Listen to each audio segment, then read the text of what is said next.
Assalamualaikum warahmatullahi wabarakatuh. Alhamdulillah wassalatu wassalamu ala Rasulillah wa ala alihi wa sahbihi wa man tabi'ahu wa mawalah. Di antara doa yang dipanjatkan Rasulullah sallallahu alaihi wasallam kepada Allah Subhanahu wa taala, Allahumma ja'al khaira ayyami khawatimahu. Ya Allah, jadikanlah hari terbaikku adalah hari yang terakhir. Kenapa hari terakhir? Karena banyak sekali hari, ada hari awal, ada hari tengah, ada hari akhir, ada hari ujung. Ada orang yang hidupnya di awal itu na'udzubillah lahir di tengah keluarga prostitusi, bapak pemabuk, judi, narkoba, di lingkungan yang tidak baik. Tapi kemudian dalam perjalanan hidupnya sampai suatu ketika dia mendengar ada orang yang berbisik ke telinganya, kamu kan akan mati. Rupanya satu kata yang tulus dari ikhlas, dari lubuk hati yang paling dalam, menusuk ke dalam tangkai jantungnya, sampai ke otaknya, sampai ke ubun-ubunnya, sampai ke sumsumnya.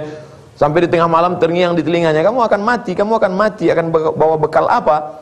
Lalu kemudian itu pula yang membuat dia bertaubat, dan akhir hayatnya adalah husnul khatimah, baik. Yang na'udzubillah itu di awal hidupnya baik, disekolahkan di pondok pesantren, lingkungannya baik, tapi kemudian dalam perjalanan hidup na'udzubillah tersesat, lupa kepada Allah dan mati dalam keadaan su'ul khatimah. Yang paling kita inginkan adalah awalnya baik, tengahnya baik, ujungnya baik. Apa sebenarnya yang ingin diungkapkan Allah rahasia melalui kisah cerita husnul khatimah? Supaya yang banyak dosa jangan pernah putus asa. Putus belanja orang masih bisa hidup, putus beras masih bisa hidup 3 bulan, putus air masih bisa hidup 3 hari. Tapi kalau sudah putus asa, hanya 2 kemungkinan, mati atau mengikut bisikan setan. Oleh sebab itu maka yang banyak amal, yang rajin ibadah, solat tahajud, solat witir, solat sunan isyraq, solat awabin, solat qabliyah, solat ba'liyah, sedekah, zakat, wakaf, infak, banyak amalnya, jangan terlalu bangga. Karena na'udzubillah, ya muqallibal qulub, berapa banyak yusbihu mu'minan wa yumsi kafiran, paginya beriman, petangnya kafir, ingkar kepada Allah. Sebenarnya di balik cerita husnul khatimah itu adalah bagaimana kita senantiasa introspeksi diri, muhasabah, hasibu anfusakum qabla an tuhasabu. Yang banyak dosa jangan putus asa, karena boleh jadi di akhir hayatmu kalau engkau taubat nasuha, engkau dapat husnul khatimah. Yang sudah banyak amal jangan kepedean, jangan angkuh, jangan sombong, karena saya orang baik. Belum tentu. La yudkhilal jannata ahadakum amaluhu, kamu masuk surga bukan karena amalmu. Lalu karena apa? Illa iyataghammadani Allahu birahmatih, karena rahmat Allah, kasih sayang Allah. Justru dengan angkuh dan sombongmu itu lebih baik merasa diri banyak dosa sehingga melihat orang lain bersih, daripada merasa diri ahli surga lalu melihat orang lain kotor penghuni neraka. Man tawadha'a lillah, siapa yang merendahkan hatinya karena Allah, illa rafa'ahu Allah, maka Allah akan mengangkat derajatnya. Di antara penyebab orang dapat husnul khatimah, syaratnya adalah istiqamah. Alladzina qalu rabbuna Allah, orang yang berkata Rabbku adalah Allah, thumma istaqamu, kemudian dia istiqamah.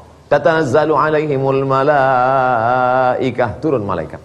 Orang yang istiqamah itu ditolong oleh para malaikat. Tapi istiqamah tidak bisa, karena serigala akan menerkam kambing yang memisahkan diri dari jamaah. Ya ayyuhalladzina amanu, orang yang percaya kepada Allah, ittaqullah, tanamkan rasa takut kepada Allah, wa kunu ma'as shadiqin, bersama orang baik-baik.